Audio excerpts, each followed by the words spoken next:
History Center that's dedicated to telling undertold stories in the digital space. What I specifically do is help with researching for all of our different digital initiatives. And one of the things that I decided to start researching into was Forsyth County and that history of the expulsion and the lynching. And the main reason why is because I grew up in Forsyth County and I always heard about this history, but I never knew much about it. A lot of it was in some ways quite literally buried history, where the only thing that was kind of talked about was, yes, there were people here, but they're not here anymore. And that was sort of it. When I began looking into it, I kind of knew that I had some family living in Forsyth in the early 1900s, but I didn't realize that my white ancestors actually lived there during the lynching and the expulsion. And so once I found that out and realized, like, my great-grandmother grew up in all-white Forsyth, and her parents had black neighbors in 1912, and then they didn't.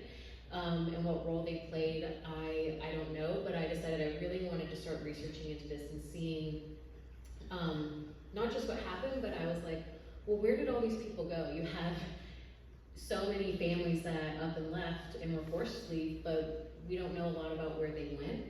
And so that's kind of how we got here and started researching into that. But I'll let Chris and Monique introduce themselves as well.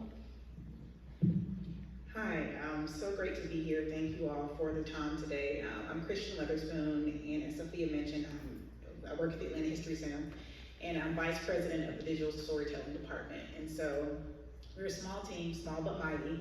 And as Sophia mentioned, we are really working to tell these undertold stories. We recognize that in the South, really specifically, so many of these kinds of tough histories exist. And it, as an acknowledgement of that, it is our goal. The department is 2 years old. Honestly, was born out of the George Floyd tragedy, and out of the recognition that, again, these stories need to be told, and if people don't tell them, and if historical institutions like ours don't tell them, many of them won't get told. And it's really important for us in this project specifically to really give voice to people and places and events that have not had it before. And so we are really, really excited to be part of this project, of the work that's already been done here. It is certainly our goal to be a part of the work that's been done, but to preserve these stories and to preserve these voices really specifically. So yeah, like I said, our first foray into it, into this digital storytelling work, we've just released a documentary around Stone Mountain, and talking about the really dark history, the racist history and past of Stone Mountain. And so again, we see our role as a historical institution as providing context and providing the history to be groundwork for these conversations that we know are happening within communities. And so we want to, we truly believe that, as we have conversations about what's next for our communities and our culture, like, we've all got to start from the same set of facts and the same set of truth and history. And so that's what we want to bring to this project now. So yeah, I'll turn it back over to Monique. Hi y'all, good afternoon. Hi, I'm Monique Rojas. I'm the communications coordinator of the Atlanta History Center. So the work that I do is kind of a little different than the rest of my teams. I work more with the public relations area, media relations, as well as writing some stories for the digital storytelling team. But the biggest job that I do have is to make sure that these stories reach a wider audience by making sure that the media is working with us so that we can have people beyond just the History Center reading these stories, especially as we're representing marginalized groups that otherwise don't usually have a platform.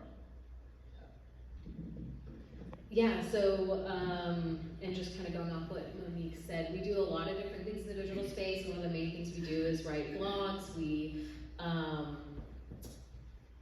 gotten into the documentary field, video making, and we want to get into podcast making, but specifically with this project, what we really want to do is get information from descendants themselves. So as you can see that along this sidewalk, walking with them, is a group of African American people. We don't know a lot of context of this. There is one newspaper that does discuss that this did happen, that there were African American people there watching them go to the training going up to coming for their trial. But but this is just an example of a lot of the things that, as a historical institution, that we have that we really want to share. People donate things all the time, but we don't always completely know the significance of what they have until we start really looking. But this is just some of the things that the History Center has to offer with, our research center of researching more into this past. And then this is a picture of those people who were accused of being a part of the rape and murder of May Crow, and also another woman who was allegedly assaulted on Bryce. But this is also an original picture that we have, and this is Jane Daniels, Oscar Daniel, Tony Howell. His name was Ed Collins, Isaiah Purple, and Ernest Knox. So these two right here, Oscar Daniel and Ernest Knox, they were executed in downtown Cumming. They were all considered to be associated with either the rape and murder of May Crow or the alleged assault of another white woman in Forsyth County as well.